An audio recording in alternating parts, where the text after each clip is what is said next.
Do you feel like your mental load is just too much, just too often? Do you feel frantic, frenzied, chaotic, and overwhelmed way too often? I know as ADHDers, we experience that way too often. These are 10 techniques I'm going to discuss today to decrease the mental load and start feeling less overwhelmed. So technique number one is giving options. So for example, this one's in relationship ultimately to when other people ask us options. So this is something good to discuss with spouses, close friends, coworkers, colleagues, bosses. Ultimately, it's something that they can approach us differently with, but ultimately we can do this the same with other people too. So what happens when we feel overwhelmed and stressed, right? Just being given too many options makes things all the worse. So maybe our spouse is trying to be nice to us and says, I want to cook dinner tonight. What do you want for dinner? Well, we're already over the top with things. Our mental load is already off the charts. So just the idea of having to think about what I want for dinner tonight so that my spouse can help just seems overwhelming when really he's trying to help, right? So maybe ask people in our life close to us when we feel overwhelmed and chaotic to give us two options. So do you want meatloaf tonight or do you want spaghetti and meatballs? So giving two options might be very helpful. So I can be like, okay, that's so nice that you want to offer to make dinner, to take some mental load off my plate today. Meatloaf sounds great. Can you please do that? Versus, then it goes through my head. Should we do chicken? Should we do fish? What should we do? I don't know. I'm overwhelmed. I don't want to decide. So making options, giving options instead of being specific about our options. And then similarly in return, when people in our life, ADHDers or non-ADHDers, seem a little frazzled or chaotic or overwhelmed, don't just say, how can I help you? Or what's a way I can delegate this better? Or etc. It would be, do you want this or this? Can I be helpful in this way or this way? And that's much more helpful for the ADHD brain and just the brain in general, but for sure for the ADHD brain. Number two is externalizing things. So for a lot of ADHDers, writing things out on a whiteboard or on Post-it notes is really helpful so that we can actually see the things and remember the things. What do ADHDers, what do we do really well? Out of sight, out of mind. So if we want to remember something and we don't want to just add to the mental load and chaos and feeling overwhelmed at all times, let's write it on a whiteboard. Let's write it on a Post-it note. Let's write it down somewhere that we're going to actually see and remember so we can offload that a little bit from our mental load and not have to keep that maybe not crucial, but task we don't want to forget, not in the back and forefront of our mind all the time, but keep it written down somewhere.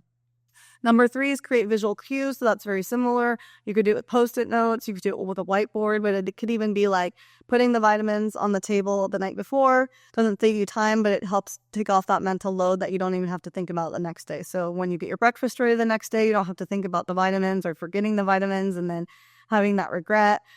It's by taking that mental load off the night before by putting what you need or want to remember the morning of, prepping the bag for soccer practice for your kids after school the night before or the weekend before. All those little things you can do and have the bag ready by the door. So it's prepping, but having the clues or the cues, the visual cues to remind yourself, oh yeah, I want to take the vitamins with my meal. Oh yeah, Tuesday night soccer practice. Don't forget that because I see the bag by the door ready to go that morning.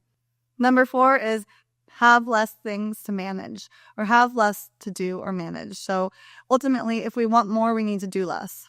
Let's say that again. If you want more, we need to do less. So maybe we don't need to do 5 extracurricular activities after school for our kids. They might be all good options, but do we need 5? That's probably too much for our kids. That's too much for us. That's contributing to mental overload and mental exhaustion and feeling chaotic. So maybe 2 after-school curriculum activities is good. Maybe volunteering for 2 events at church, at school, wherever that might be good enough. We don't need to be the superstar. We don't need to do everything all the time. Maybe we just need to say less is more. Maybe we don't need that extra thing or that new extra shiny thing, the new vacation, the new gadgets or technology. All these extra things are going to ultimately give us more headache, more problems, more details to manage. And is it worth it at the end of the day? So at the end of the day, is it worth it? All these extra details. There's so many good things in life, but we don't have to say there are so many good things in life, but we don't have to say yes to everything. We need to get better at saying no to good things too. So we have less to manage so that we're more in control. We have less on our mental load and feel less overwhelmed. Number 5 is setting reminders, whether that's on your phone or on your calendar or however that might look. Post-it notes also. Setting reminders about things, deadlines or things you don't want to forget. Or, oh yeah, tomorrow on my way home from work, I need to return these library books. In addition to picking up the dry cleaning or whatever that might look like. Number 6, I really like this one too. Delegate the entire task to someone else. So what are we really good at? Women, but ADHDers in general, we're good at half delegating. Can you please plan this for the work meeting? Or can you please prep the beach bag because we're going to go to the beach in half an hour? But then what do we do as women and as ADHDers? We give the task halfway over to someone, so then we still keep that mental load on us. We need to give someone else the whole task and the mental load. So, for example, with the spouse, we're going to go to the beach. Honey, the plans are to go to the beach in about half an hour. So I'm getting the food ready. So can you get the beach bag ready? I'm going to delegate that task to you and all the responsibilities that come with it. Instead of me being like, can you get the beach bag ready? And then in 15 minutes later being like, did you get the wetsuits? Did you get the floaties for the girls? Did you get the sunscreen? Did you get the towels? Because then we're not really offloading mental load because we're just, still having to think about those things and process them. So maybe start with the small things, the non-super crucial things like going to the beach and packing the beach bag. If the towels get forgotten once or twice, not the end of the world. Versus, also with work, delegating things to others and giving them the mental load. Maybe start with smaller things where it's not so crucial or detrimental, something gets missed or forgotten. And then over time and confidence building and that relationship growing, you can delegate bigger tasks to them. It's all about getting things off our plate because as ADHDers, we get overwhelmed way too much, way too often. And then that affects everything. So that's a really good one that I really like. And then also 7, be kind to yourself, right? We fail a lot. We forget things a lot. We don't meet deadline a lot. So how can we be kinder and softer to ourselves for the bad things or the things we don't do as well as we would like to? I think that comes back to, are we setting ourselves up for success or failure? Are we filling up our plate too much? Are we not delegating? Are we not doing reminders or visual cues? A lot of those things can help us then not forget things, or if we do, hopefully not be so harsh on ourselves because we are trying implementing new tactics to offload the mental load to get better at all this. Number 8 is get more sleep. As ADHDers, sleep is so important for us as well as everyone else, but what do we often do? We're not as efficient, or we have time blindness towards the day, so we don't get as much as we want to get done during the day. So what happens? Then we push it to sleep hours, or when we should be sleeping, we try to get done all the X, Y, and Z that we didn't get done from the day because we were distracted or pulled in too many areas or feeling overwhelmed. And so then we cut into our sleep time, trying to catch up with the to-do list from the day. And then this becomes often a vicious cycle, and the chronic lack of sleep is ultimately going to make sense, right? Make harder to focus and concentrate and stay on task for the next day. So really trying to be more proactive about setting boundaries about productivity time and sleep time so that everything doesn't get out of kilter. Number 9 is getting your perspective on straight. This one's really good, right? ADHD, we kind of feel frantic, like we're putting out fires all day and just jumping from one fire to the next, versus trying to really plan and organize and coordinate things well sometimes, because we just feel frantic and always behind and always on that hamster wheel that we can never seem to get off of or make progress from. So setting better perspectives or stopping to evaluate our perspective and what's actually going on is helpful. I really like the analogy I heard of before is, if we feel like everything's on fire, maybe we need to take our head away from the candle a little bit, right? Maybe we have the perspectives off a little bit.